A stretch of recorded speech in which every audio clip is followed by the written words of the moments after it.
এই যে পুলিশ ভাই, এটা মনে হচ্ছে কোন জায়গায় দেখলাম নাকি, চেহারা মনে হচ্ছে জেলেও দেখেছি। না না, এইটা না, এইরকমই হবে না। আমাদের খাবার দিয়েছে তো কিরকম করছে, এই 3 বছর দেখেছি তো একাধারে, সেরকম মনে হচ্ছে। এইটা খারাপ হয়ে গেছে, এই কারণে মানুষ এত জুলুম করে। বিনা কারণে মিথ্যা মামলা দিয়ে ধরিয়ে দেয় ওনার কাছে, আবার নিজেই ওনার কাছ থেকে টাকা দিয়ে ছাড়িয়ে নিয়ে আসে। এটা 15.5 বছরে হয়নি, কিচ্ছু জানে না। ঘরে শুয়ে আছে, ঘুমিয়ে আছে, ঘুম ভেঙে দেখছে ওনার থানায়, কি গো তুই গাছ কেটেছিস, কখন? স্বপ্নে। এরকম মামলা চলছিল। কথা বলে না কেন? আমার নামে যে মামলা ছিল এরকম গায়েবী মামলা, আন্দাজে, আমি কিচ্ছু জানি না। আমার বাড়ি থেকে ধরে নিয়ে আসলো, গ্রামের বাড়ি কুষ্টিয়ার হালসায়, অথচ পরের দিন পেপারে ওরা লিখে দিল যে ওনারা কুষ্টিয়ার মজমপুর থেকে। পুরা মিথ্যা। এখান থেকে যে মিথ্যা আরম্ভ হয়েছে, পুরা কেস 3 বছর পুরাটাই মিথ্যা।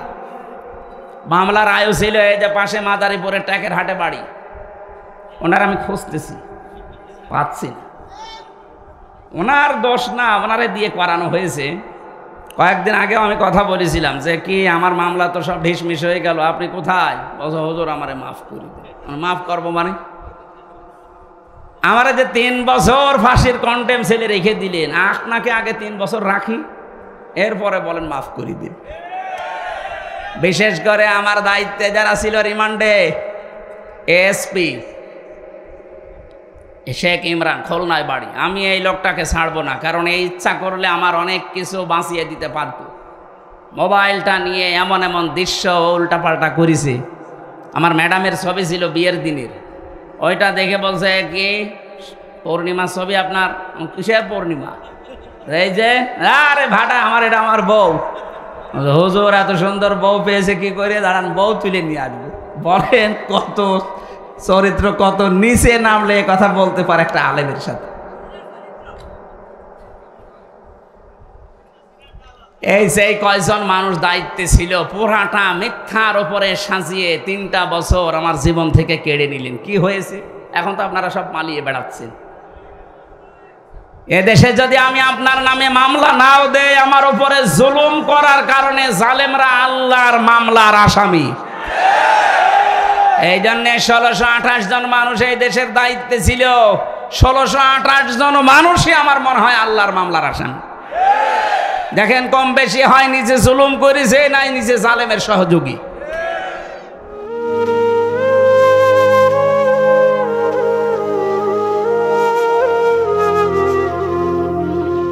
আমি আমজা সাহেবের আগমন, আমি আমজা সাহেবের আগমন, আমি আমজা সাহেবের আগমন। নারায়ে তাকবীর, আল কোরআনের আলো, আল ইসলামের আলো, ইসলামের শত্রুরা, ইসলামের শত্রুরা। বসেন বসেন, সবাই বসবেন। একটা নজর দুপুরে দেখে সবাই বসবেন।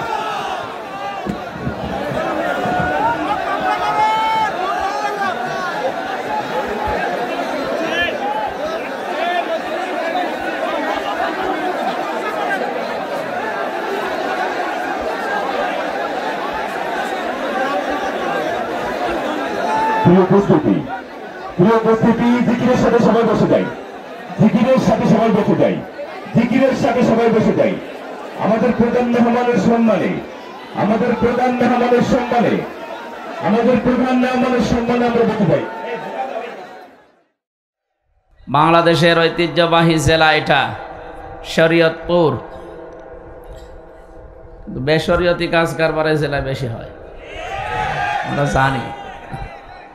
বিশেষ করে নড়িয়ার যে কি একটা দরবার আছে না, সুরেশ্বরী দরবার, ওখানে একটা ন্যাংটা বাবা আছে। বাবা যদি ন্যাংটা হয় তো ছেলেরা কি হবে? এটা কমন সেন্স যদি থাকে তাও তো এরকম দরবার রাখা ঠিক না। শরীয়তপুর নাম তো ভালো, কিন্তু শরীয়তের বাইরের কাজই বেশি হয় এখানে। ঘোষাইরহাট জেলা, ঘোষাইরহাট থানা, হাটুরিয়া, চর মনপুরা। কয়েকদিন আগে গিয়েছিলাম শুধু মনপুরা, আর এটা চর মনপুরা। বায়তুন্নুর জামে মসজিদ ও ইসলামী যুব সংঘের উদ্যোগে মহাবিশ্বের মহাবিশ্বয় আমাদের মালিক, আমাদের মনিব, মহান রব্বুল ইজ্জাত ওয়াল জালালের মুখের পবিত্র বাণী কোরআনে কারীম তাফসীরুল কোরআন মাহফিলের স্বনামধন্য সভাপতি, অত্র এলাকার সর্বজন শ্রদ্ধাভাজন ব্যক্তিত্ব, যুবক মানুষ, সমাজসেবক জনাব শাহাবুদ্দিন ইমন ভাই, যুগ্ম সাধারণ সম্পাদক বাংলাদেশ জাতীয়তাবাদী যুবদল, ঢাকা বিমানবন্দর থানা। এ মাহফিলের প্রধান অতিথি বিএনপির ভারপ্রাপ্ত চেয়ারম্যান জনাব তারেক রহমানের একান্ত সচিব, আমার জেলহাজের ভাই, আমরা একসাথে ছিলাম 3টা বছর। অত্যন্ত বড় মনের মানুষ, চিকিৎসাধীন আছে সিঙ্গাপুরে। আমি কয়েকদিন আগে ছিলাম ওখানে। আল্লাহর এই বান্দা জনাব মিয়া নুরউদ্দিন অপু, আতালাল্লাহু উমরাহু ওয়া বারাকাল্লাহু ফি হায়াতি, বলেন আমিন। আল্লাহ তাকে হায়াতে তাজ্জেবা সিহাতে কুল্লিয়া দান করুন। তার স্ত্রী সন্তান আল্লাহ যা দিয়েছেন সহি সালামতে রাখুন। বিশেষ করে যার একান্ত সচিব, একটা মাজলুম মানুষ জনাব তারেক জিয়া, আল্লাহ রাব্বুল আলামিন তার গোলামকে তার মাতৃভূমি বাংলাদেশে সসম্মানে আবার যেন ফিরিয়ে নিয়ে আসেন। তার মা অসুস্থ, আপনারা জানেন, বেগম খালেদা জিয়া। আল্লাহ রাব্বুল আলামিন শেফায়ে কামেলা আজেলা নসিব করুন। তার স্বামী শহীদ প্রেসিডেন্ট জিয়াউর রহমান কবরে আছেন। আল্লাহ রাব্বুল আলামিন কবরটাকে জান্নাতুল ফেরদাউস বানিয়ে দেন। এতক্ষণ যারা এখানে আলোচনা রেখেছেন, বিশেষ করে বিশেষ মেহমান জনাব মাইনুর রহমান সোহাগ মিয়া, বিশেষ অতিথি আমার আগে যিনি কথা বলছিলেন, আপনাদের পাশের জেলা বরিশালের কৃতি সন্তান, বিশিষ্ট ব্যবসায়ী, শিল্পপতি জনাব মোহাম্মদ ফজলুল হক সাঈদ ভাই, জনাব মাহফুজুল হক মিয়া, জনাব তারিক আজিজ, মাওলানা সৈয়দ নাসির উদ্দিন, আরও অনেকের নাম দেখতে পাচ্ছি। বিশেষ করে জনাব আতিকুর রহমান, যিনি উপস্থাপনায় আছেন। মঞ্চে বসা আছেন আমাদের অভিভাবক, এ থানার অফিসার ইনচার্জ, শ্রদ্ধাভাজন ব্যক্তিত্ব, সম্মানিত ওসি সাহেব। আল্লাহ রাব্বুল আলামিন তার গোলামকে যে দায়িত্ব দিয়েছেন এই থানার উপরে সততার সাথে, স্বচ্ছতার সাথে ইবাদত মনে করে পালন করার তৌফিক দান করেন। তার মা বাবাকেও আল্লাহ যেন মাফ করে দেন। যার মাধ্যমে এসেছি কোরআনের দাওয়াত নিয়ে, সেই কুষ্টিয়া থেকে আপনাদের এই পাশের জেলার সন্তান, বরিশাল মোলাদির হাফেজ মাওলানা সাইদুর রহমান, মঞ্চে বসা ওলামা ইকরাম, সামনে বসা মুসলমান ভাইরা, পর্দার আড়ালের সম্মানিতা মা এবং বোনেরা, প্রশাসনের ভাইরা, প্রাণ প্রিয় শরীয়ত প্রবাসী। গুরুত্বপূর্ণ একটা বিষয়, আমরা সবাই মারা যাব না, যাব না এমন কেউ আছে যে মরবে না? যাকে আল্লাহ সবচাইতে বেশি ভালোবাসতেন তিনিও মারা গেছেন। কি কথা বলেন না কেন? মোহাম্মদুর কবরে যাওয়ার পরে যে সমস্ত প্রশ্নগুলো হবে আমরা জানি। কয়টা? 3টা প্রশ্ন জানি। এই 3টাকে সার্টিফাই করার জন্য আর একটা প্রশ্ন হবে। প্রথম প্রশ্ন হবে মার রব্বুকা, আমরা এই শব্দের ওপরে আজকে তাফসির করব ইনশাআল্লাহ। দ্বিতীয় মা দিনুকা, এটা এই 7 তারিখে জানুয়ারি যেখানে আছে ফজলু ভাইয়ের বাড়িতে, ওই জায়গায় করব। 3 নাম্বার মা মানহাজার রাজুল, এই লোকটা কে ছিল? এটা মিয়া নুরউদ্দিন অপু ভাই আসলে আমরা ওনার গ্রামের বাড়ি কোদাইলপুর নাকি আছে জানো, ওখানে কথা বলবো। গুরুত্বপূর্ণ একটা বিষয়, এটা যদি আপনি না জানেন কবরে কিন্তু ধরা খেয়ে যাবেন। এই 3টা প্রশ্নের জবাব যদি মানুষ দিতে পারে, 4 নাম্বার প্রশ্ন করা হবে, তুমি এগুলো পেলে কোথায়? যদি বলেন আমি পেয়েছি আমার বাবার কাছ থেকে, না, আপনার বাবারে ফেরেশতা চিনেন। বলা লাগবে যে আমি পড়েছি কোরআনে। কোথায়? বলেন বলেন। আমরা সেই কোরআন থেকে আজকে এই প্রশ্নের জবাব নিয়ে যাব ইনশাআল্লাহ। একটা জগদ্দল পাথর আমাদের বুকের উপরে ছিল, আল্লাহ দয়া করে নামিয়ে দিয়েছেন। ১৫০০ বছর আগে এই পৃথিবীতে একটা যুগ ছিল, তার নাম IMA জাহিলিয়াতের যুগ। আর ১৫০০ বছর পর ২০২৪ সালের ৫ আগস্টের আগ পর্যন্ত এই বাংলাদেশ একটা যুগ পার করেছে আওয়ামী জাহিলিয়াতের যুগ। আপনি কি কথা বোঝেন? শব্দের কিরম মিল দেখেছেন? IMA জাহিলিয়া আর আওয়ামী জাহিলিয়া, দুইটা প্রায় একই। ওরা ওই সময় যা করতো এরাও প্রায় তাই করেছে। ওই সময়ও বাকশক্তি রুদ্ধ ছিল, যারা দায়িত্বে ছিল তাদের কাছে। আমরাও প্রায় ১৫.৫ বছর আমাদের এই বাকশক্তি রুদ্ধ হয়ে গিয়েছিল। অথচ কথা বলার ক্ষমতা যারা পালিয়েছে ওরা আমাদের দিয়েছিল। আল্লাহ বলেন না, খলাকাল ইনসান আল্লামাহুল বায়ান, আমি মানুষ বানিয়েছি আর মানুষকে কথা বলা আমি শিখিয়েছি। বিজ্ঞান এখন আল্লামাহুল বায়ানের উপরে গবেষণা চালিয়েছে, মানুষ কথা বলে কি করে। এই যে কয়েক ইঞ্চি জায়গা, এখান থেকে কথা তৈরি হতে ২৭টা স্তর পার করা লাগে। ২৭টা জায়গায় ধাক্কা লাগার পর একটা কথা তৈরি হয়। আর কোরআন আর হাদিসের ব্যাখ্যা জানাচ্ছে প্রত্যেকটি স্তরে একজন করে ফেরেশতা আল্লাহ বসিয়ে রেখেছেন। এর কাছে ও, ওর কাছে ও, ওর কাছে ও, এভাবে দিতে দিতে একেবারে ২৭ নাম্বার যার কাছে দেয় ও আসে, তখন এই মুখের গর্ত দিয়ে কথাটা বের করে দেয়। আপনি বলেন তো, ফেরেশতারা যদি দায়িত্ব পালন না করতো, আপনি সারাদিন শুধু আগা করতেন, কথা বলতে পারতেন। কত বড় নিয়ামত আল্লাহ একটা দিয়েছেন বলেন। সুতরাং আমরা যারা কথা বলতে পারি আর যারা এই কথাটা বাকরুদ্ধ করে রেখেছিলেন, তাদের হেদায়েত কামনা করি না, কারণ জালেমদের হেদায়েত আল্লাহ দেবেন না। আল্লাহু লা ইয়াহদিল কওমাজ জালিমিন। ইয়াহদি এটা মোজারে, বর্তমান ভবিষ্যৎ, প্রেজেন্ট ফিউচার। আল্লাহ বলেন জালেমদের আমি পথ দেখাচ্ছি না, দেখাবো না। এই জন্য যারা একবার জুলুম করে, যারা জালেম হয়ে যায়, ওরা যদি সত্যিকার অর্থ ফিরে না আসে, ওদের বৃদ্ধি আল্লাহ বাড়াতেই থাকে ফেরাউনের মতো। দিন যত যাবে দেখবেন ওরা নরম হবে না, আরো বৃদ্ধি বাড়বে। এটার বাস্তবতা দেখতে পাচ্ছে না যে 2 বোন একসাথে পালিয়েছে, এখনো মুখ জোর কমেছে। দিন যত যাচ্ছে মুখ জোর বাড়তেছে। তার মানে ইহাদি মনে হয় এদের জন্য আল্লাহ এদের হেদায়েত দিচ্ছে না, দেবেও না। কেন বলেন তো? ইন্নামা নুমলি লাহুম লিয়াজদাদু ইসমা। মানুষের পাপ যখন পরিপূর্ণ হয়ে যায়, ওই লোকটা যার ফিরে আসবে সে রাস্তা রুদ্ধ হয়ে যায়। ওয়ালাহুম আযাবুম মুহিন। আল্লাহ পাক বলেন ওর জন্য আমি অপমানজনক শাস্তির ব্যবস্থা করে রাখি। এই আয়াতটা যে কত বাস্তব, এই আয়াতটা যে কত নির্ভেজাল মনে হচ্ছে এই বাংলাদেশের জন্য। তাকান, দিন যত যাচ্ছে, এ 15.5 বছরে যারা জুলুম করেছিল এ মানুষগুলো তত অপমান হচ্ছে।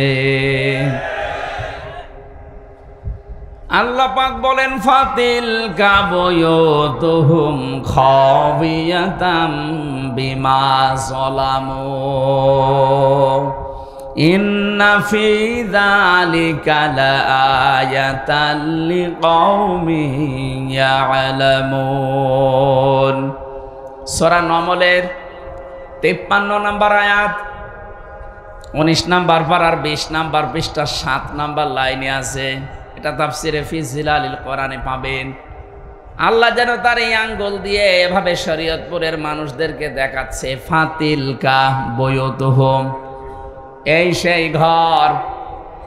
খাবিয়াতান, আল্লাহ জনশূন্য করে দিয়েছেন, সার শূন্য করে দিয়েছেন, ওজাড় গৃহ বানিয়ে দিয়েছেন। বিমা যালামু, তাদের জুলুমের কারণে। 64টা জেলা দেশে, 630টা থানা আছে। যারা দায়িত্বে ছিলে তাকান, অধিকাংশ জালেমদের বাড়িতে অফিসে টর্চার সেল ছিল। শুধু আয়না ঘর ওই DCFI বানিয়েছে তা না, ডিবি অফিসে আয়না ঘর তা না, এদের বাড়িগুলো, এদের অফিসগুলো আয়না ঘর ছিল। আল্লাহ বলেন এই জুলুমের কাজ কারবার যেখান থেকে পরিচালিত হতো, যেখানেই জুলুমের দুর্বিসন্ধি হতো, মানুষকে কষ্ট দেওয়ার জন্য যে জায়গাগুলো ব্যবহার হতো, হে নবী আপনি একটু তাকান না কেন, ওই বাড়ি ঘরগুলো আমি আল্লাহ সার শূন্য করে দিয়েছি। এর বাস্তব প্রমাণ বাংলাদেশের জালেমদের বাড়ি ঘর আর অফিসগুলো। আমার কুষ্টিয়ার হানিফ সাহেবের বাড়ি আগস্টের 5 তারিখের বিকাল 5টা বাজতে ইট ও মানুষ খুলে নিয়ে চলে গেছে। আমি গতকালকে আসার সময় বাড়ির সামনে দেখলাম, আল্লাহ কি অবস্থা, বাড়ি আল্লাহর এই খবিয়াতান শব্দের সাথে মিলে গেছে। আল্লাহ পাক যেন দেখাতে চাচ্ছে বাড়ির দিকে তাকান, এটা জনশূন্য করে দিয়েছি, সার শূন্য, এটা উজাড় গৃহ। মানুষ এখন জাতীয় টয়লেট বানিয়েছে। জাতীয় টয়লেট কেন বললাম, একবারে 5-7 জন যাচ্ছে প্রসাব করতে, বিভিন্ন দিকে মুখ করে সবাই একসাথে, মনে হচ্ছে জামাতবদ্ধ প্রসাব চলছে। কয়েকটা কারণ আমি পেয়েছি, ভালো করে খেয়াল করবে। জালেমদের বাড়ি শুধু হানিফ সাহেবেরটা না, বাংলাদেশ প্রত্যেক জায়গায় আপনি এইটাই দেখবেন। আপনাদের গোপালগঞ্জ, শরীয়তপুর, মাদারীপুরে হয়তো হালকা পাতলা হয়েছে, এগুলো সব চাইতে বেশি হয়েছে চট্টগ্রাম বিভাগে। কয়েকদিন আগেও আমি গিয়েছিলাম দিনাজপুরে, কি দাপট নিয়ে চলতো লোকটা, অথচ তার বাড়িটা আজকে খবিয়াতান জনশূন্য করে দিয়েছে মানুষ। যে বাড়ি এত আবেগপূর্ণ ছিল ঢাকার, ওইটা মানুষ গেলে চুমা খেত। গত পরশু দিনের পেপারে দেখেছেন ওই বাড়িতে 8-10 জন একসাথে প্রসাব করছে।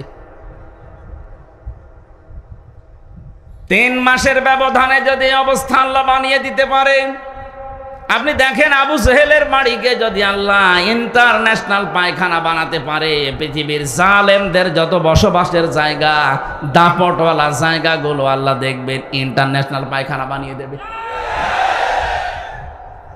কয়েকটা কারণ আছে তার। 1 নম্বরে, রোগ শোক থেকে বাঁচার জন্যে জালেমদের জায়গাগুলো ব্যবহার করবে মানুষ। এই যে আমি নিজে 16 সালে হজে গিয়েছিলাম, 7 চক্কর দিলাম কাবা শরীফে, বেশ ভালোই লাগছিল। হঠাৎ উপর দিয়েছে ঘুরি দেখে পেটে ব্যথা, যন্ত্রণা তীব্র। কি গো, এতক্ষণ তো ভালোই ছিলাম, এখন পেটে ব্যথা করছে কেন? ওখানে যে দায়িত্বে আছে পুলিশ, ওনার ভাষা দিয়ে বললাম, ভাই এতক্ষণ তো ভালোই ছিলাম, এখন আমার পেটে হঠাৎ ব্যথা করছে। পুলিশ আমারে বলে, হাজিউল হজ্জা তাই না বিলাদুকা, হাজি দেশ কোথায়? জি তুমি বাংলাদেশ। বাংলাদেশ থেকে এসেছি। আমারে বলছে, আপনি জানেন না এটা কোন জায়গা? না তো, এটা আবু জেহেলের বাড়ি, আপনি এখনো পায়খানা না করে দাঁড়িয়েছেন, তাড়াতাড়ি করেন। সত্যি কথা, যে কোরআন শরীফ আমার সামনে, পায়খানা করে দেখি আমার পেটের ব্যথা ভালো হয়ে গেছে। আল্লাহ আমাকে ডাক দিয়ে যেন বলতে চাচ্ছে, হামজা এত টাকা খরচ করে 6,500 কিলোমিটার দূর থেকে আসলে আর পায়খানা না করে চলে যাবা, তাড়াতাড়ি করো। আমারও তো মনে হচ্ছে বাংলাদেশে যাদের পেটে ব্যথা হবে, প্রসাবে সমস্যা হবে, জালেমদের ওই বাড়িতে করলে আল্লাহ মনে হয় ভালো করে দেবে। নাই তো 8-9 জন একসাথে যাচ্ছে কি করে?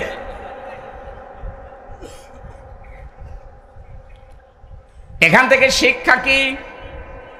আল্লাহ বলেন ইন্না ফি যালিকা লা, এখানে আরবি গ্রামার যারা বোঝে লামে তাকিদ, ইন্না ফি যালিকা লায়াতাল লিকাউমি ইয়ালামুন। যারা জ্ঞানী মানুষ, যাদের জ্ঞান আছে, যাদের এলেম আছে, এই মানুষগুলো এখান থেকে অবশ্যই শিক্ষা নেবে। এটা আল্লাহর একটা আয়াত, নিদর্শন। জালেমদের বাড়িকে যদি আল্লাহ সার শূন্য করে দিতে পারে, জনশূন্য করে দিতে পারে মাত্র 3 মাসের ব্যবধানে, আগামীতে যারা চেয়ারে বসবে এরা যদি জালেম হয়, তাদেরও বাড়ি আল্লাহ উজাড় গৃহ বানিয়ে দেবে।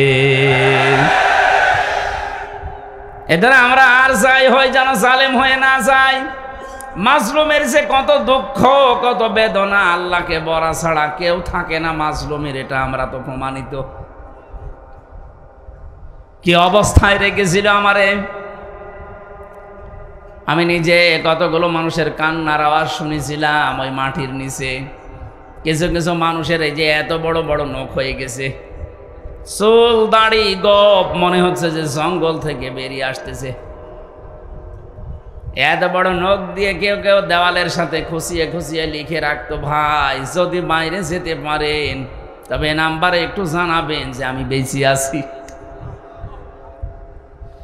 আমার মন ডাক দিয়ে বলছিল মাঝে মাঝে, এমিলিয়াস আলী মনে হয় বেঁচে আছে, কিন্তু এরা দুই বোন পালানোর বছর খানিক আগে ওনাকে মেরে ফেলেছে।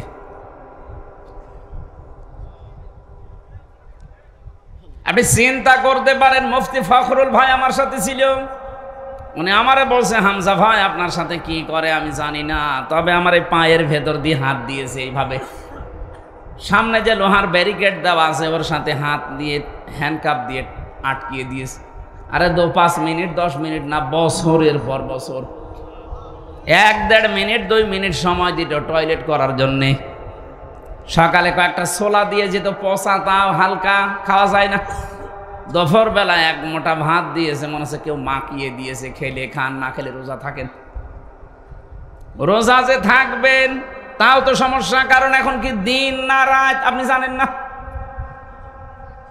এটা যে কোন বছর আমরা জানি না, কোন মাস তাও জানি না, কি বার আমাদের জানা নেই, কয়টা বাজে তাও জানি না। যারা দায়িত্বে থাকতো, যদি ভালো মানুষ হয়তো তাহলে জিজ্ঞাসা করলে বলতো যে এখন এই কয়টা বাজে। আর যদি হয়তো মালায়ন, ওর কাছে তারা আলেম জালেম নেই, ওর কাছে সব সমান, খালি ঝাড়ি দিত।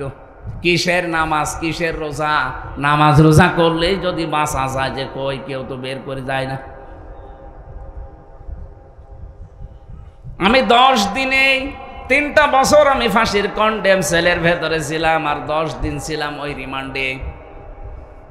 আমার 10 দিনে অবস্থা যা করেছে, এখনো পর্যন্ত আমার শরীর স্বাভাবিক না। এত পাওয়ার আলা ঔষধ চলছে, ভেতরে তো কোনো চিকিৎসা নেই। ওখানে যে চিকিৎসা আছে, 10,000 মানুষের একজন ডাক্তার, যে রোগী হোক একই ওষুধ দেয়। আপনার যে রোগের কথাই বলেন একই ঔষধ, ও মানুষের রোগ আরো বাড়বে। আমার পিঠে ওই থেকে যে এই মেরুদণ্ডে ব্যথা এখনো পর্যন্ত ভালো হয়ে যায়নি। এই পাওয়ার আলা বড়ি প্রতিদিন প্রায় 2,000-2,500 পাওয়ারের বড়ি চলছে, এই কারণে আমার শরীর স্বাভাবিক হচ্ছে না। দোয়া করছি এই হাজারো মানুষ নিয়ে মুসাফির অবস্থায়, আল্লাহ তুমি কোরআনের জন্য আগের অবস্থায় আমাকে আবার ফিরিয়ে দাও। এই যে জগদ্দল পাথর আল্লাহ রাব্বুল আলামিন আমাদের বুকের উপর থেকে সরিয়ে আমাদের বাকশক্তি ফিরিয়ে দিয়েছেন, এখন কথা বলতে পারি। আল্লাহ যেন এটা কিয়ামত পর্যন্ত বাংলাদেশে জারি রাখেন, বলেন আমিন। কোরআনে কারিমের যে আয়াত থেকে কথা শোনার জন্য আমরা বসে আছি, কবরের 3টা প্রশ্নের জবাবের 1 নাম্বার প্রশ্ন, মার রব্বুকা, তোমার রব কে। এ কথা যদি সত্যি আমরা বলতে চাই, দুনিয়াতে মাস্ট বি 5টা প্রশ্নের উত্তর আপনাকে জোগাড় করা লাগবে। এই যে রব শব্দের ভেতরে কেউ যদি কবরে যেয়ে বলতে চাই রব্বি আল্লাহ, আমার রব আল্লাহ, ফেরেশতারা জবাব হয়ে গেছে, তখন বলবে 5টা বিষয়ের জবাব চাই। কয়টা? আপনি বলবেন রব্বি আল্লাহর, ফেরেশতা চলে যাবে না, 5টা বিষয় জিজ্ঞাসা করবে। এবার আমরা তাফসীর থেকে ওই কথাগুলোই তুলে এনেছি, দেখি আমাদের জীবনে ওই 5টা বিষয় আছে কিনা। যদি থাকে তাহলে আপনি কবরে বলতে পারবেন রব্বি আল্লাহ, আমার রব আল্লাহ। আর যদি 5টার 4টা পারেন, 1টা পারবেন না, কবরে আপনার মুখে আটকিয়ে যাবে, বলতে পারবেন না। তখন বলবেন লা আদরি, আমার কিছু জানা নেই। যেই বলবেন জানা নেই, ফেরেশতা বলবেন ইয়াই মুগুর, পিটাতে থাক। আমরা যেন ধরা খেয়ে না যাই, এই জন্য আজকের এই আয়োজন। এত কষ্ট করে ইমন ভাই সহ, টিটো ভাই সহ যারা এই আয়োজনে আঞ্জাম দিয়েছেন, আমাদেরকে বাঁচাতে চান, আমরা যেন কবরে ধরা খেয়ে না যাই। কথা বলেন ঠিক কিনা? একেবারে নিস্তব্ধ হয়ে এবার শুনবেন, বলেন আউযু বিল্লাহি মিনাশ শাইতানির রাজিম, বিসমিল্লাহির রহমানির রহিম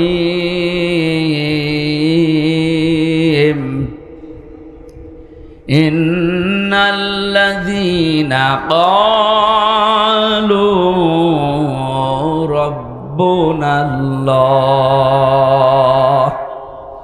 সুম্মা ইসতাকামু তাতানাজ্জালু আলাইহিমুল মালাইকা।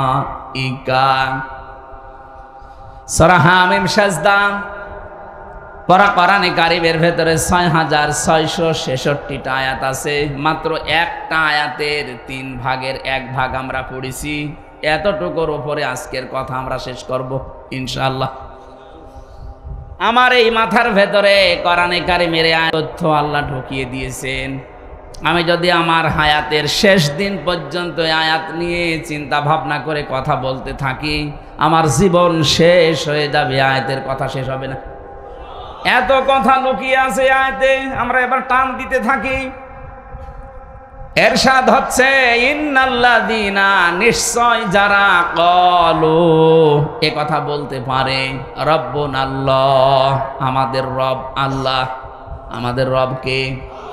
এটা বলার পরেই শেষ না, সুম্মা ইসতাকামু, এর উপরে যারা দৃঢ় থাকে, এর উপরে যারা ইস্তেকামাত পয়দা করে, টিকে থাকে, অটল থাকে, অটুট থাকে, স্থিতিশীল জীবন তৈরি করে শব্দের উপরে।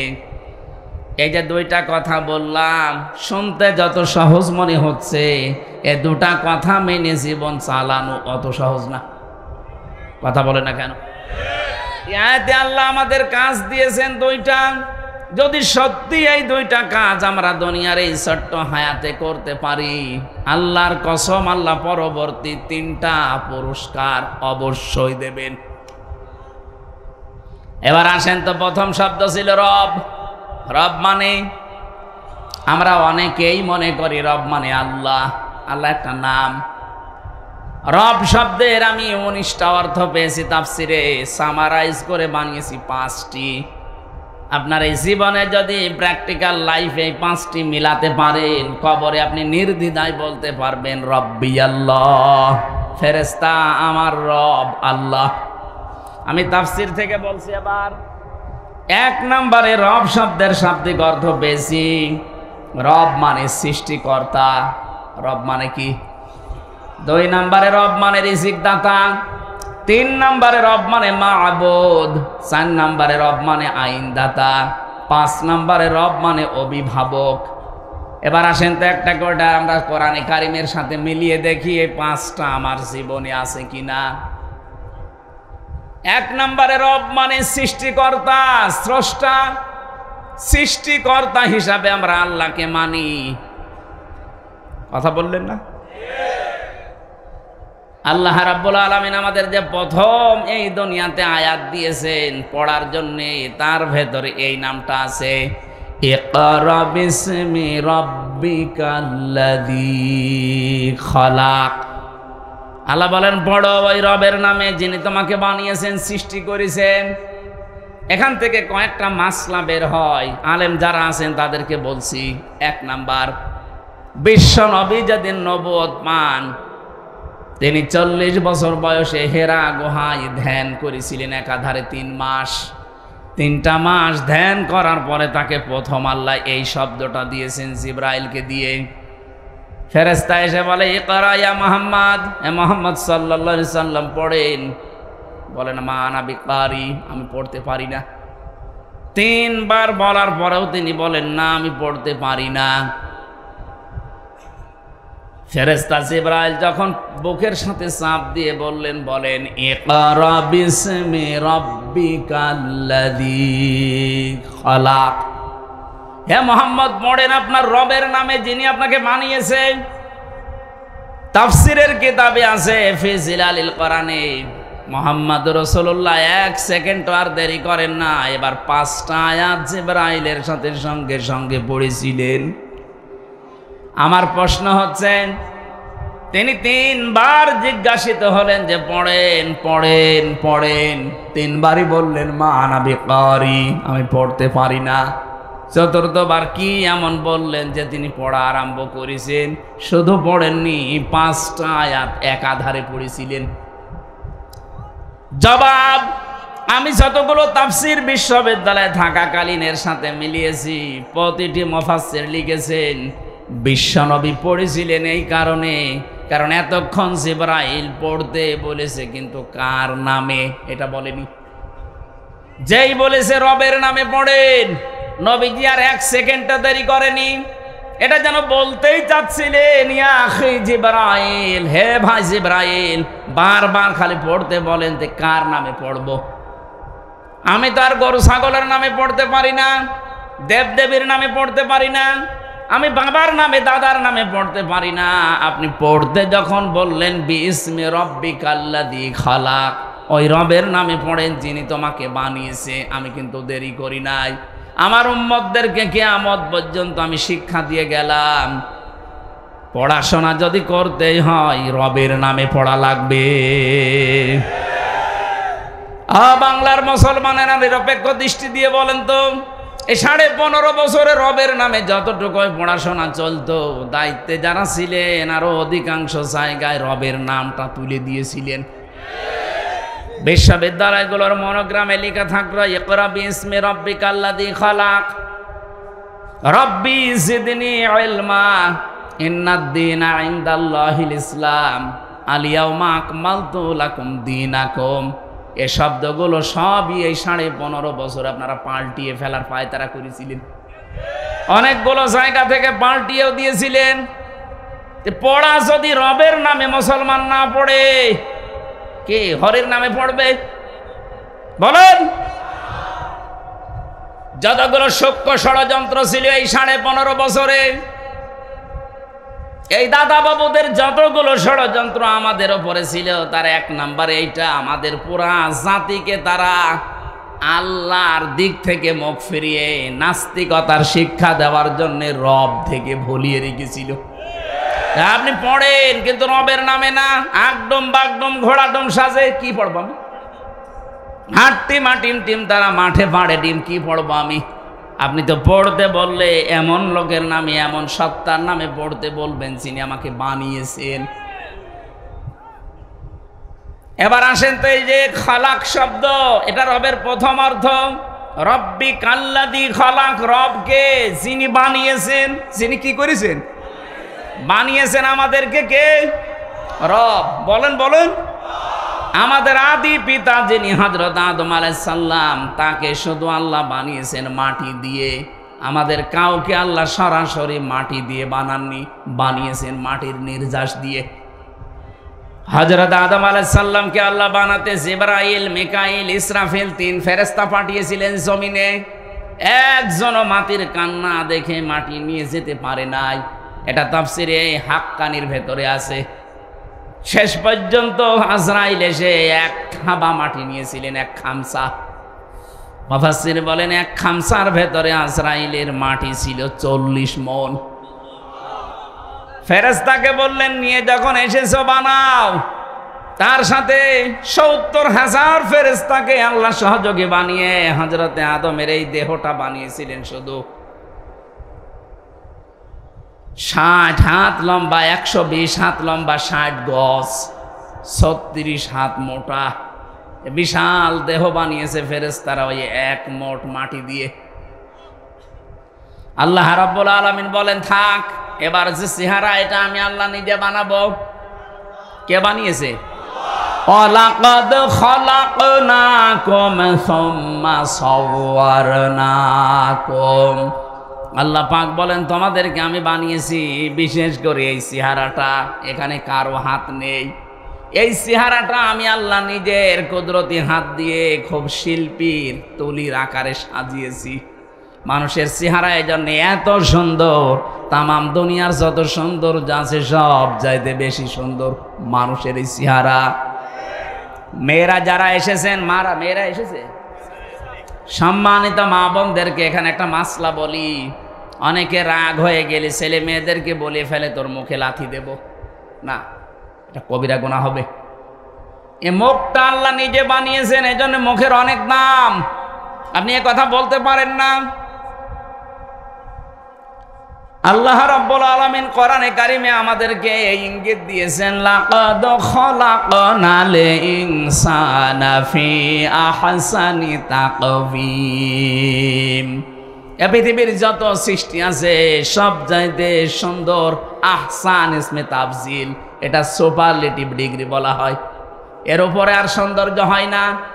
সব চাইতে সুন্দর করে আমি আল্লাহ মানুষের আকার, এই আকৃতি বানিয়েছি। জোরে বলেন সুবহানাল্লাহ।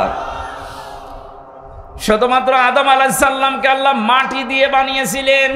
এখন আমার প্রশ্ন, মাটি বানিয়েছেন আল্লাহ কি দিয়ে? আপনি গাজীপুরের মৃত্তিকা গবেষণাগার আছে, মাটি গবেষণা করা হয়, ওখানে মাটি নিয়ে যান, দেখবেন 10টা জিনিস বের করে দেবে এর ভেতর থেকে। মাটির ভেতরে আছে iron, silicon, magnesium, potassium, aluminium, এরকম 10টা জিনিস আল্লাহ মাটির ভেতর থেকে আপনাকে বের করে দিবে। মাটি দিয়ে আল্লাহ শুধু আদমকে, আর আমরা যারা আদমের সন্তান, সরাসরি আল্লাহ আমাদেরকে মাটি দিয়ে তিনি বানাননি, বানিয়েছেন মাটির নির্যাস থেকে। এই মাটিতে খাবার হয়, এই খাবার আমাদের বাবার মা খায়। বাবার এই পেটের নীল দাঁড়ার ভেতরে যেটা জমা থাকে এটাকে বলা হয় স্পার্ম। মায়ের রেহেমের ভেতরে যেটা জমা আছে বুকের ভেতরে এটাকে বলা হয় ওভাম। খাবার দুইজনেই খাচ্ছে, দুইজনের দুইটা জিনিস তৈরি হয়, একটা ওভাম আর একটা স্পার্ম। এই দুইটাকে একসাথে বিজ্ঞানের ভাষায় বলা হয় জাইগট। আল্লাহ রাব্বুল আলামিন বলেন, ফালিয়ানজুরিল ইনসানু মিম্মা খুলিকা মিম্মা দাফিক। মানুষকে একটু নজর করে না, এই যে একটা দুর্বল জায়গায় আঘাত দিয়েছে। আপনি যে অহংকার করেন, এই জন্য আল্লাহ এমন জায়গায় আঘাত দিয়েছেন যে অহংকার সব মাটির সাথে মিশে যাবে। কি নিয়ে অহংকার করো? তুমি কি একটু নজর করো না কি দিয়ে তোমারে বানালাম? বাবার স্ফলিঙ্গ দিয়ে দ্রুত গতিতে বের হয়ে যাও এক ফোঁটা নাপাক পানি, যেটা মায়ের রেহেমের ভেতরে জমা হয়। আল্লাহ এখানে দুইটা তথ্য আমাদেরকে দিয়েছেন। এক নম্বরে, ইয়াখরুজু মিন বাইনিস সুলবি ওয়াত তারাইব। আমি যারা শিক্ষিত মানুষ আর আলেম তাদেরকে বলছি, আল্লাহ বলেন এখানে সলবন এক বচন, তারাইব বহু বচন। তাফসিরের ভাষায় পড়েছি, সলবন বলা হয় মেয়েদের লজ্জাস্থানকে, আর তারাইব বলা হয় ছেলেদের লজ্জাস্থানকে। প্রশ্ন আমার, সন্তান তৈরি করার জন্য শুধু মা একা হলে হবে? হয়েছে একটা, শুধু হযরত ঈসা নবী। এটা আল্লাহর আলাদা নিদর্শন। তাছাড়া স্বাভাবিকভাবে পৃথিবীতে আজ পর্যন্ত কোনো মা একা দুনিয়ায় সন্তান আনতে পারেন নাই। কথা বলেন না কেন? আল্লাহ এই জন্য এখানে দিয়েছেন এক বচন না, মায়ের ক্ষেত্রে তারা এই বহু বচন। সলবন আল্লাহ এক বচন দিয়েছেন। বাবার লজ্জাস্থানের নাম যেখানে আপনি পাবেন এক বচন, মেয়েদের মায়ের লজ্জাস্থানের নাম পাবেন বহু বচন। বহু বচন একটার পরে দুইটা হলেও বহু বচন হয় না, 1 2 পার করে 3 হওয়া লাগে, তারপরে বহু বচন। এখান থেকে হাদিসের ব্যাখ্যা হচ্ছে, বাবার চাইতে মায়ের অধিকার কমপক্ষে 3 গুণ বেশি। পৃথিবীতে একটা সন্তানের জন্য বাবা যা করে, যে কষ্টটা, বিজ্ঞান এখন কষ্ট পরিমাপ করার যন্ত্র আবিষ্কার করেছে। এই যে কষ্ট, এটা কিন্তু মাপা যায়। একটা পুরুষ মানুষকে যদি 45 ডিগ্রি কষ্ট আপনি দেন, 45 ইউনিট, ও মারা যাবে। এর চাইতে বেশি সহ্য ক্ষমতা পুরুষের শরীরে আর নেই। কিন্তু বিজ্ঞান জানিয়েছে, একটা মা যখন সন্তানকে দুনিয়ায় আনতে ডেলিভারির কষ্ট সহ্য করে, কমপক্ষে 57 ইউনিট কষ্ট সহ্য করা লাগে। কি বুঝলেন এখান থেকে বলেন তো? আপনার মতো হামসাকে এই দুনিয়ার মুখ দেখাতে গিয়ে আপনার মা 45 না 57 না 45 না 46 না 57 ইউনিট কষ্ট সহ্য করেছে, যেটা পৃথিবীর কোনো পুরুষ সহ্যের বাইরে। নবীজি বলেন যে জানে খেদমত যদি করতে চাও মায়ের করবা, এরপরে মায়ের, এরপরে মায়ের, এরপরে 4 নাম্বারে নবীজি বলেছেন বাবার। আমি চিন্তা করেছিলাম এই হাদিসটা নিয়ে, বাবার কথা আল্লাহর নবী 4 নাম্বারে দিলেন, ও না বললেও ছাতা হতো। প্রথমে 1 2 3 দিয়ে দিলেন মাকে। কেন? সূরা আহকাফের 15 নম্বর আয়াতে আল্লাহ এই ব্যাখ্যাটা নিজে দিয়েছেন। হামালাতুহু উম্মুহু কুরহা ওয়া ওয়াদাআতুহু কুরহা ওয়া হামলুহু ওয়া ফিসালুহু 30 শাহরা। আল্লাহ পাক বলেন তোকে পেটে বহন করা 10 মাস 10 দিন পর্যন্ত বস্তার মতো পেটে বহন করা, এটা দুনিয়ার কোনো বাবা এ কষ্ট টের পায়নি, টের পেয়েছি শুধু তোর মা। এই জন্য প্রথম খেদমত করতে হলেই মাকে দিয়ে শুরু করবি। এমনকি দুনিয়ায় কেউ যদি টাকা পয়সা খরচ করতে চান, আজ আমরা ইসলাম না জানার কারণে চলে যাচ্ছি সেই বরিশালে, সেই চট্টগ্রামে, সেই সিলেটে। না, সূরা বাকারার 215 নম্বর আয়াত 2 নাম্বার পারা 12 নাম্বার পৃষ্ঠার 13 নাম্বার লাইনে আছে, ইয়াসআলুনাকা মাযা ইউনফিকুন কুল মা আনফাকতুম মিন খায়রিন ফালিল ওয়ালিদাইনি ওয়াল আকরাবিন। বলেন আল্লাহু আকবার। আল্লাহ পাক বলেন হে নবী, দুনিয়ার কোন সলি মধ্যে কলি মধ্যে যদি জিজ্ঞাসা করে যে টাকা পয়সা আমি উপায় করা শিখেছি, ওসি সাহেবের জীবনী মনে করেন চাকরি যতদিন পায়নি মনে করেন ওনার উপায়ন্তর ছিল না, চাকরি প্রথম পাওয়ার পরে বেতন পেয়েছে। এখন যদি আল্লাহকে জিজ্ঞাসা করে রব্বুল আলামিন তুমি তো আমাকে বানিয়েছো, আমার জীবনের এই প্রথম ইনকাম আজকে প্রথম উপায় করা শিখেছি, এ প্রথম বেতনটা আমি কি মসজিদে, মাদ্রাসা, এতিমখানায়, বাবার দরবারে দিয়ে আসবো? আল্লাহ বলেন না, প্রথম নাম্বারে তুই ভালো ভালো কাজে এই টাকাটা খরচ করবি। উনি যদি প্রশ্ন করে আল্লাহ ভালো কাজ দুনিয়ায় কোনটা, আল্লাহ নিজে ব্যাখ্যা দিয়েছেন। কারো হাতে ব্যাখ্যা আল্লাহ ছেড়ে দেয়নি, যদি আমার হাতে দিত অসিরে বলতাম আপনি জায়গা পাচ্ছেন না, আমারে দিয়ে দেন। কোন বাবারে জিজ্ঞাসা করলে দরবারের বাবা বলতো কাজ পাচ্ছেন না, দুটো ছাগল কিনে দেন। এই জন্য আল্লাহ ব্যাখ্যা নিজের হাতে রেখেছেন। কুল মা আনফাকতুম মিন খায়রিন ফালিল ওয়ালিদাইনি ওয়াল আকরাবিন। আল্লাহ পাক বলেন প্রথম নাম্বারে খরচ করবি তোর ভালো কাজ। ভালো কাজ দুনিয়ায় শুরু হবে তোর মা আর বাবা দিয়ে। সুতরাং জীবনের প্রথম ইনকাম, প্রথম টাকা পয়সা খরচ করার দায়িত্ব আপনার। কে দিচ্ছেন? কার জন্যে? মা বাবার। বলেন বলেন। প্রথমে মা বাবা, এরপরে আল আকরাবিন, নিকট আত্মীয় স্বজনের ভেতরে গরিব থাকলে তাদের, এরপরে এতিম, এরপরে মিসকিন, এরপরে অসহায়। এই যে 5 জনের সিরিয়াল বললাম, এর ভেতরে বরিশাল আছে। আপনি কোন কারণে চলে যাচ্ছেন? নিজের মা বাবা, নিকট আত্মীয়, এতিম, মিসকিন, অসহায় বাদ দিয়ে একবারে বরিশালে, একবারে পটুয়াখালী। কোন জায়গায় যাচ্ছেন আপনি? আটরশি যাচ্ছেন। এই জন্যই তাফসীর মাহফিলে আসতে হয়। এই আয়াতটা যদি ক্লিয়ার করে যেতে পারি তাহলে ওসি সাহেবের থানায় অনেক মামলা আমার মনে হয় কমে যাবে। কথা বলে না কেন? আমি 4-5 দিন আগে গিয়েছিলাম ওই যে নীলফামারী জেলা কিশোরগঞ্জ থানা, ওখানে মাহফিলের যিনি সভাপতি বলছে চলেন বৃদ্ধাশ্রম বানিয়েছি দেখি আসেন। যে দেখলাম এই কোলে প্রায় 20 জন মা, এই কোলে 20 জন বাবা সব বসে আছে। তাদের চোখের দিকে তাকিয়ে আমি বুঝতে পেরেছি প্রত্যেকটি মার বাবা সন্তানের জন্য বরদোয়া করছে।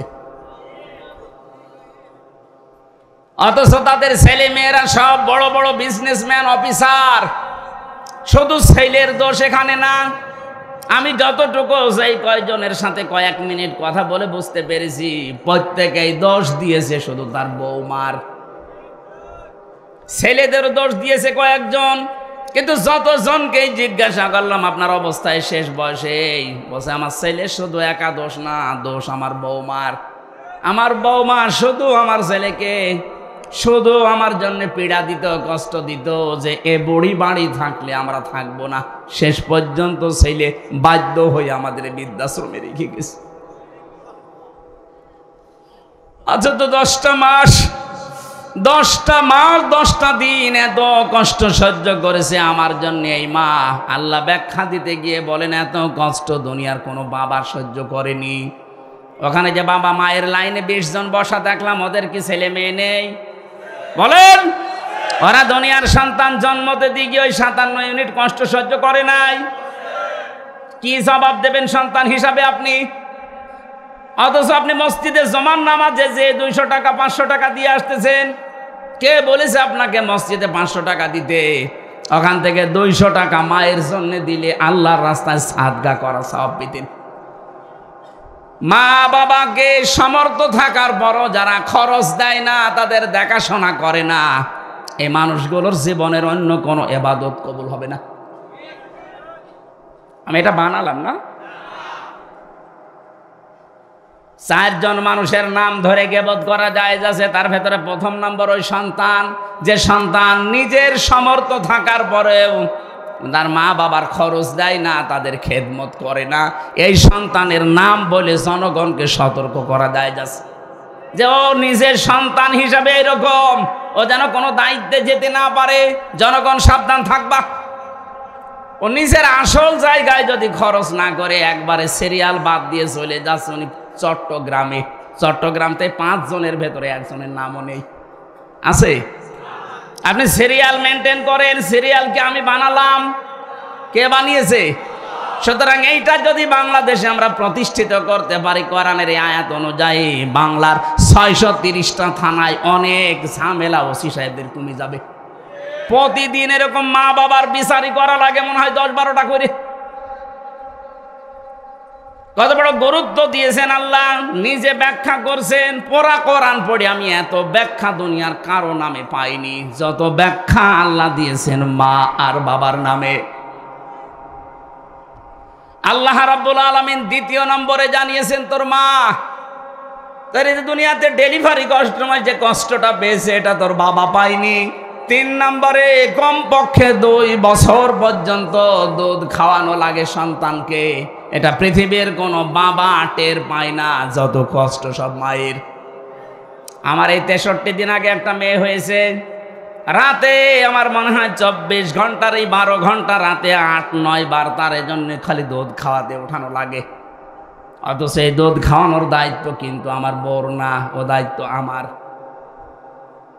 এটা আমি বানালাম না।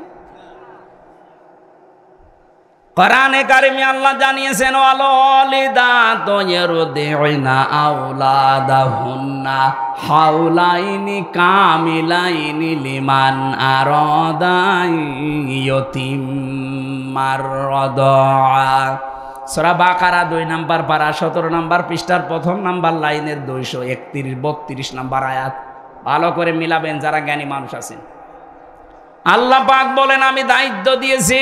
এখানে কিন্তু লিমান আরাদা ইয়াতিমার রাদা শব্দটা মুযাক্কার, মুয়ান্নাস না। মেয়েদের নাম আল্লাহ দেয়নি, পুরুষের নাম দিয়েছেন। যে সন্তানকে 2 বছর দুধ খাওয়ানোর দায়িত্ব বাবার না মায়ের? কোথায় পেয়েছেন মায়ের আন্দাজে? এখানে হুজুর বসে নেই। শব্দটা বললাম মুযাক্কার, পুরুষ।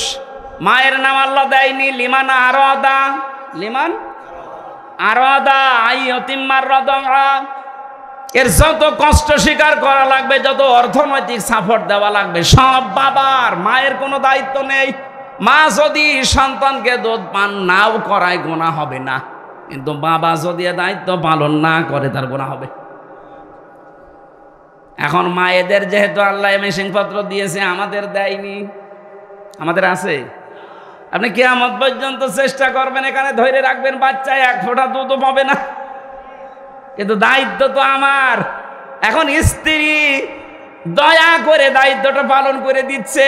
ও যদি বলে তোমার একটা ছেলে মেয়েকে 2 বছর খাওয়াতে পারি, 5 লাখ করে টাকা দেওয়া লাগবে, আপনার তাই দেওয়া লাগবে। আমার মনে হয় মাইকে বলা এটা ঠিক হইল না, কারণ আমার ম্যাডাম এখন লাইভ দেখছে। ও ছাতা বাড়ি গেলেই বলবে টাকা দাও, নাই তো তোমার মেয়ে নাও। আমি তো একটা বিপদে পড়ে যাবো না, এটা বলে ফেললাম না, আমি আর ভাইকে বলবো না।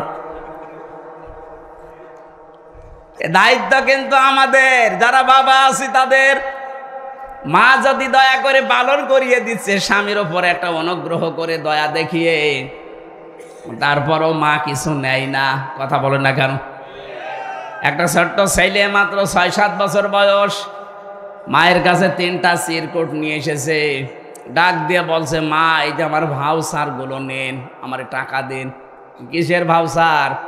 তুমি যে প্রতিদিন আমাকে ওই যে মশারি টাঙাতে বলো, তোমার কথা মতো আমি মশারি টাঙিয়ে দেই, এই জন্য আমি হিসাব করে করে লিখেছি মাসে 30 দিন 30 টাকা। ঠিক আছে, তোর ভাউচার দে। দ্বিতীয় নম্বর, তোমার ওই ছোট মেয়েটাকে আমি কোলে করে ঘুরি, বিকালে আমি খেলা বাদ দিয়ে তোমার মেয়েকে নিয়ে ঘুরে বেড়াই, এই জন্যে প্রতিদিন 1 টাকা করে হলেও 30 দিনে 30 টাকা। তুমি যে রান্না করার সময় আমাকে দোকানে পাঠাও বিভিন্ন জিনিস আনতে, প্রতিদিন তোমার কথা মতো বিভিন্ন জিনিস তোমারে আমি এনে দেই, এই জন্য আমার আরও 30 টাকা। আমার এই 90টা টাকা দাও আর ভাউচারগুলো নাও। মা বলে, সন্তান তোমার কাছে আমারও ভাউচার আছে 3টা। কিসের ভাউচার তোমার?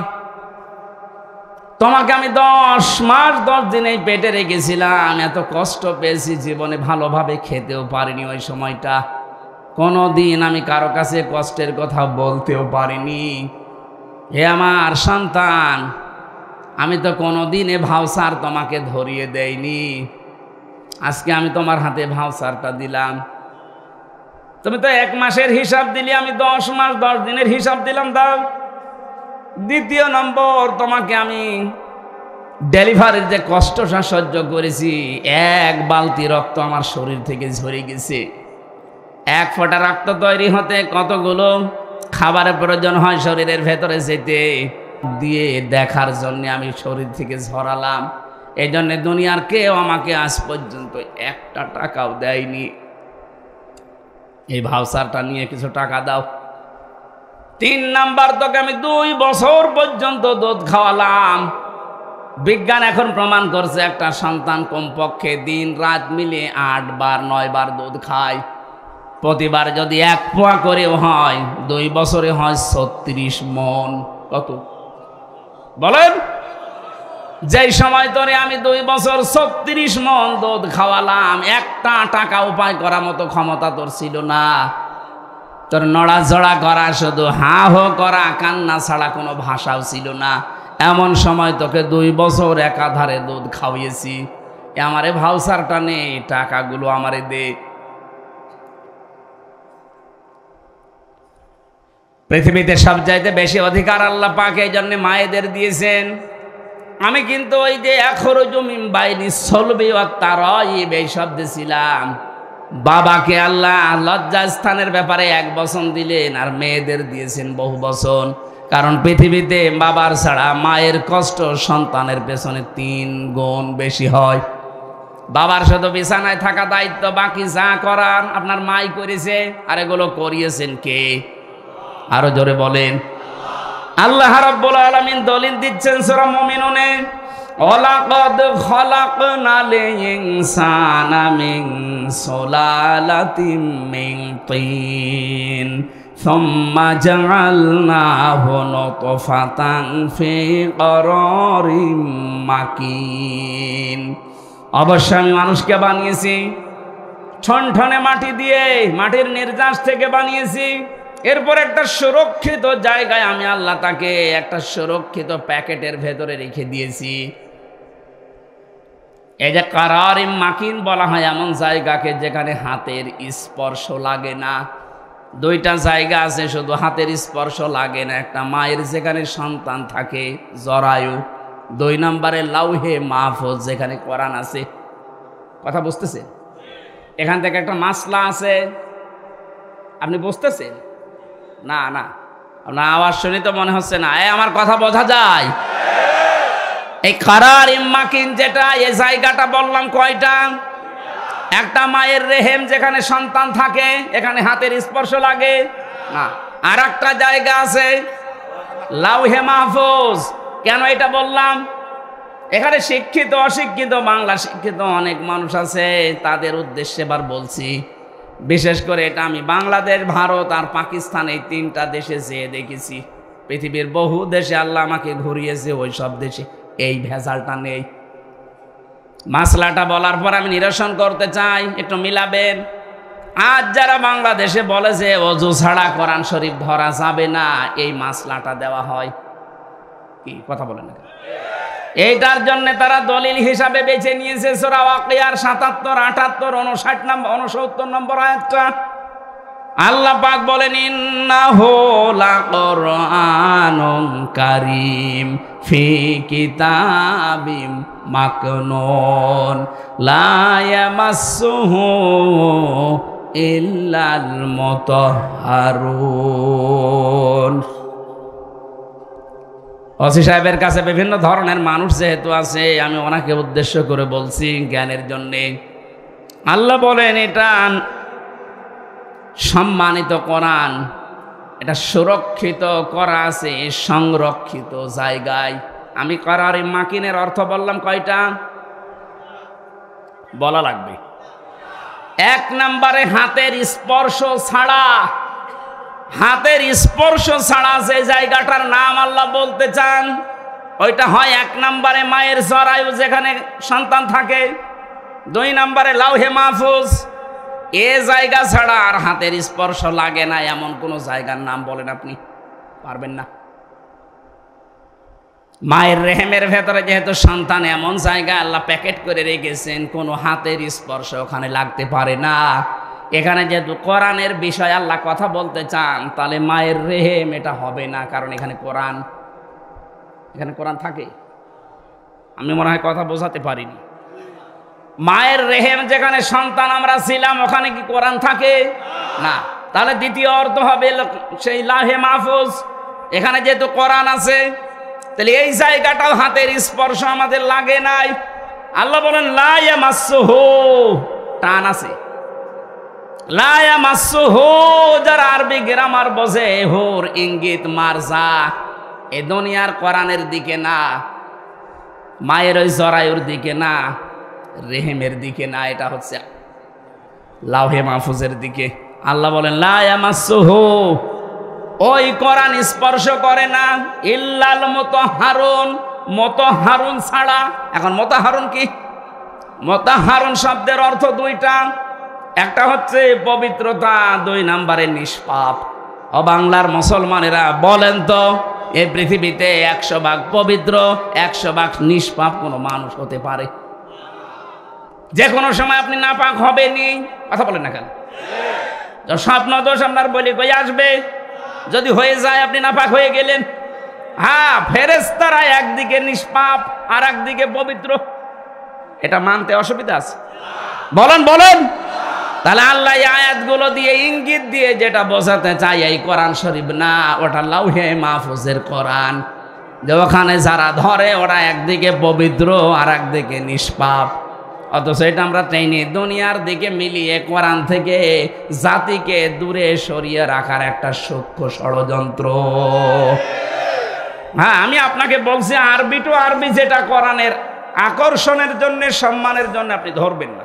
যদি গোসল ফরজ হয়ে যায়, স্বামী স্ত্রীর ব্যবহার, স্বপ্ন দোষ, এরকম কোন গোসল ফরজের কাজ হয়ে গেলে আরবি কোরআন ধরবেন না।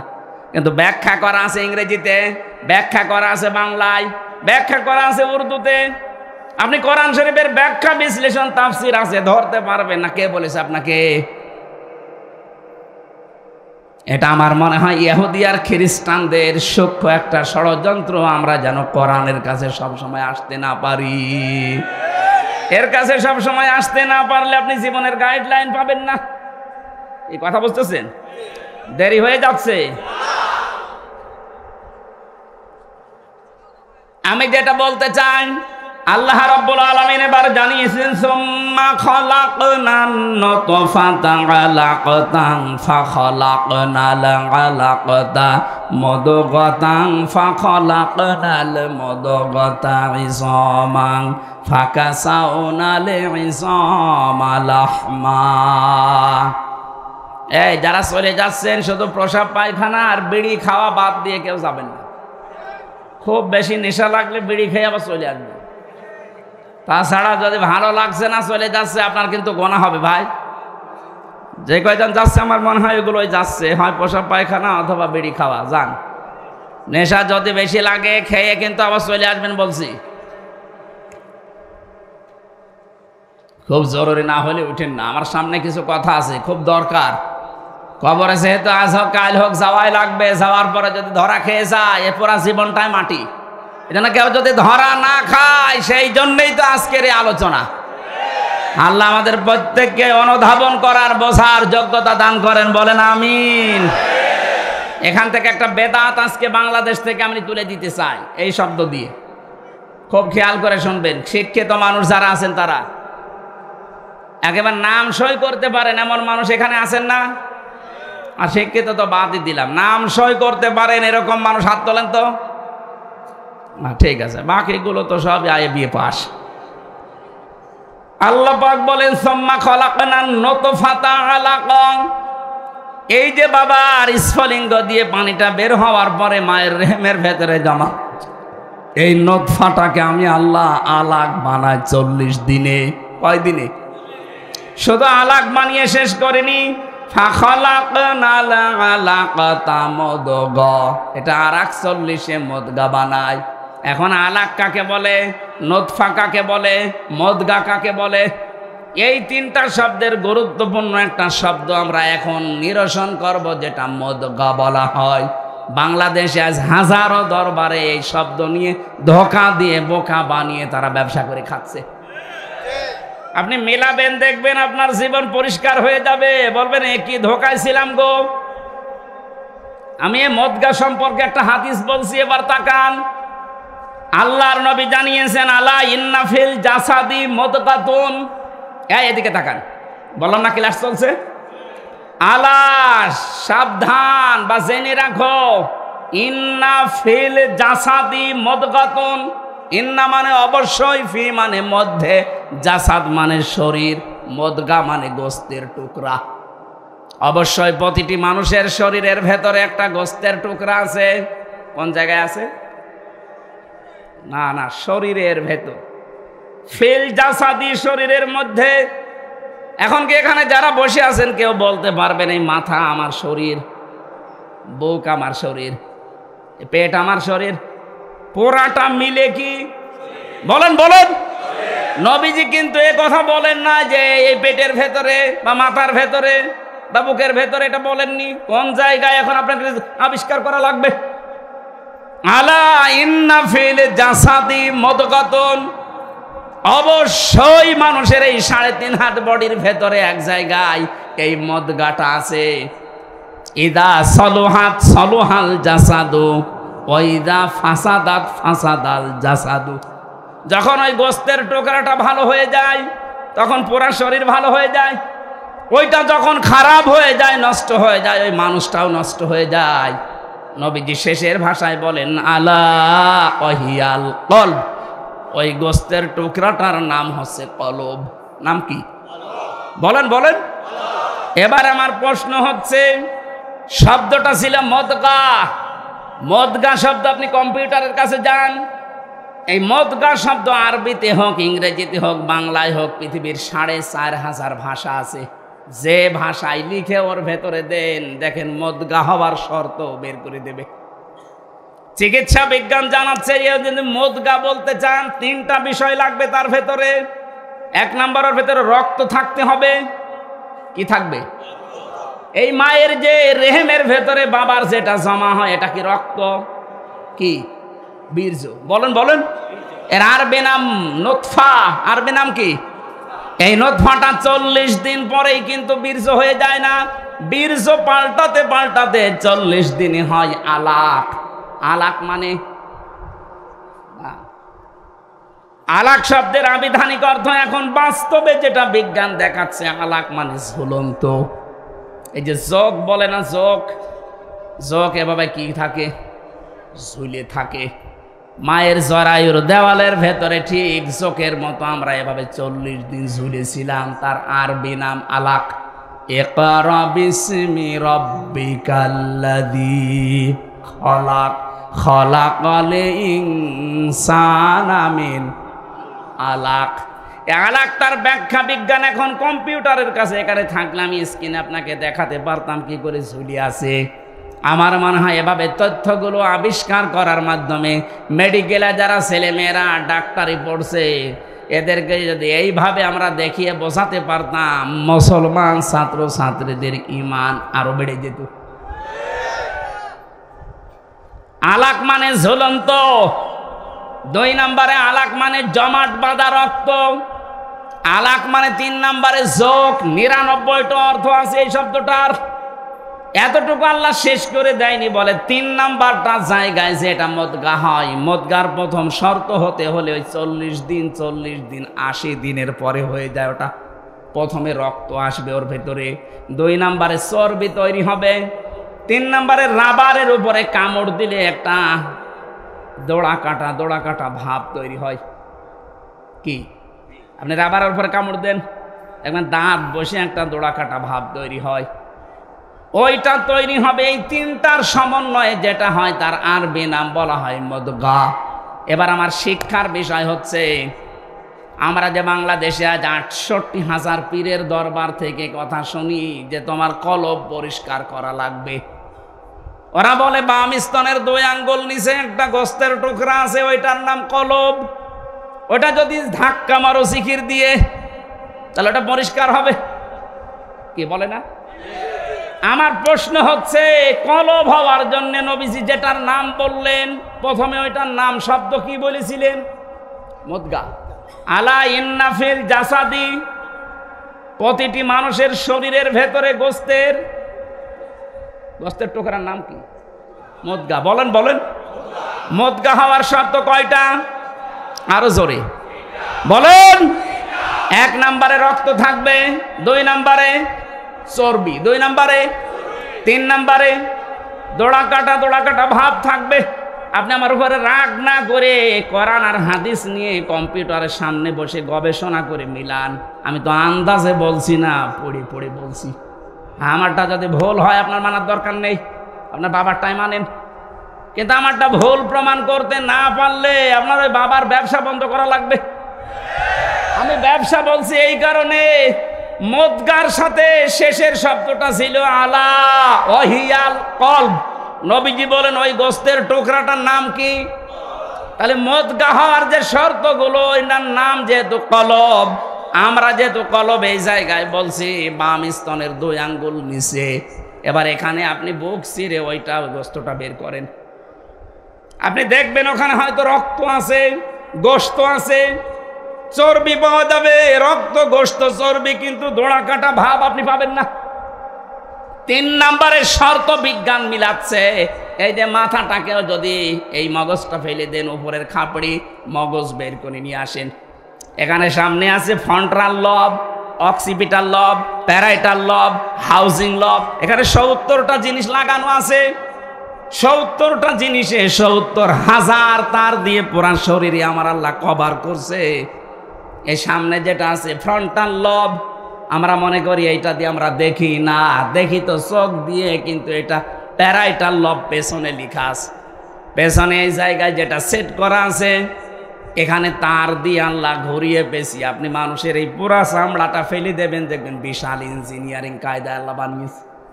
কিভাবে যে তার সেট করা, আপনি সেজদা দিতে আল্লাহকে বাধ্য হবেন। দেখি তো চোখ দিয়ে, কিন্তু এই চোখ তো প্রথমে দেখে না, দেখে এইটা পেছনের এই যে এখান থেকে দেখার পরে তারের মাধ্যমে চোখের কাছে আসে, তাড়াতাড়ি এখান থেকে সিদ্ধান্ত যায় ব্রেনে। এই ব্রেন থেকে আগে, মগজ থেকে আগে সিদ্ধান্ত তাড়াতাড়ি দ্রুত গতিতে বলে, এই সাপ দেখতে পেয়েছিস, তাড়াতাড়ি লাঠি হাতে নে অথবা পেছনে দৌড় দে। এটাকে আপনার চোখ বলে। কে বলে? আরো জোরে বলেন।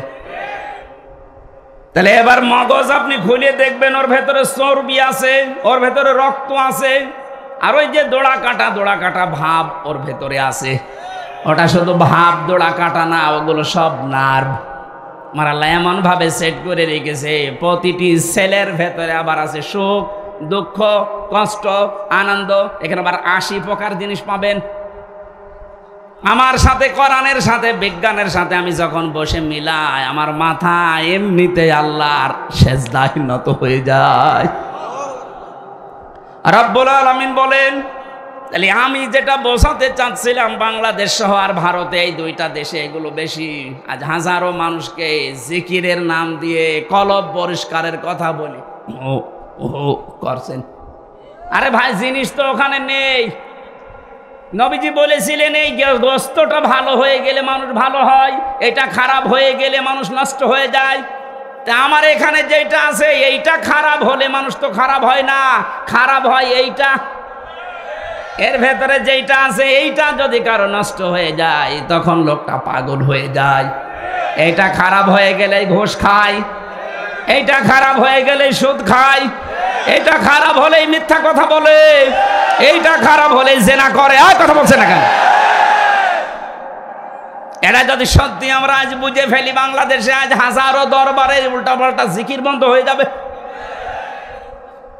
তাহলে যারা এই জিকিরের নাম নিয়ে কলব পরিষ্কারের কথা বলে বুক ব্যথা করাচ্ছে, তারা আমারে ভালো বলবে যে হুজুর যেন আমার জেলায় আর না আসে। দেখা যায় ওর ব্যবসায় ভাটা পড়ছে।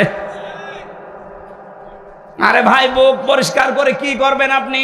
এটা সাবান দিয়ে পরিষ্কার করেন, পরিষ্কার তো করা লাগবে। এইটা এই মোবাইলে এত তথ্য আমি এক জায়গায় করেছি আয়াত দিয়ে, যদি সত্যি আমাদের এইটা পরিষ্কার হতো তাহলে 15.5 বছর অত্যাচার করতো না।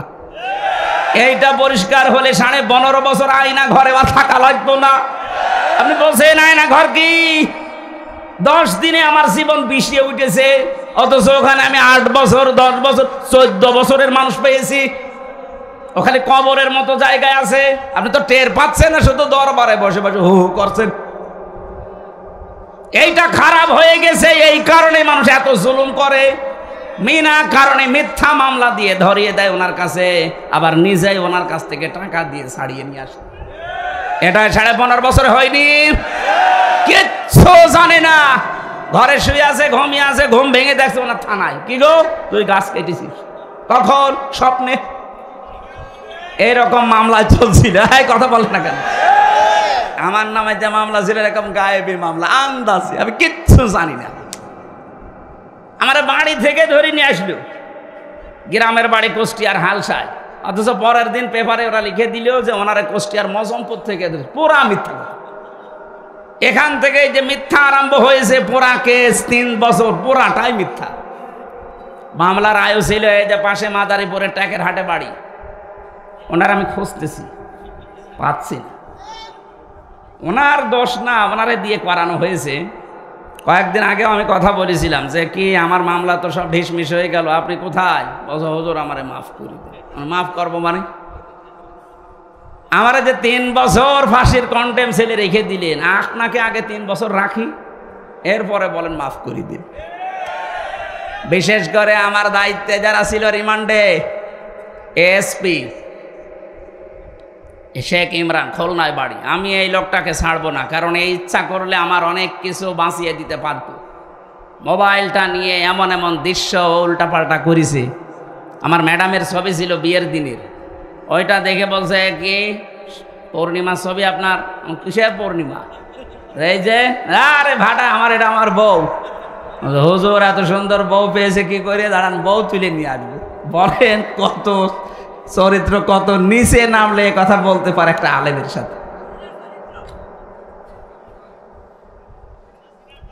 এই সেই কয়জন মানুষ দায়িত্বে ছিল, পুরাটা মিথ্যার উপরে সাজিয়ে 3টা বছর আমার জীবন থেকে কেড়ে নিলেন। কি হয়েছে? এখন তো আপনারা সব পালিয়ে বেড়াচ্ছেন। এদেশে যদি আমি আপনার নামে মামলা নাও দেই, আমার উপরে জুলুম করার কারণে জালেমরা আল্লাহর মামলার আসামি। এই জন্য 1628 জন মানুষ এই দেশের দায়িত্বে ছিল।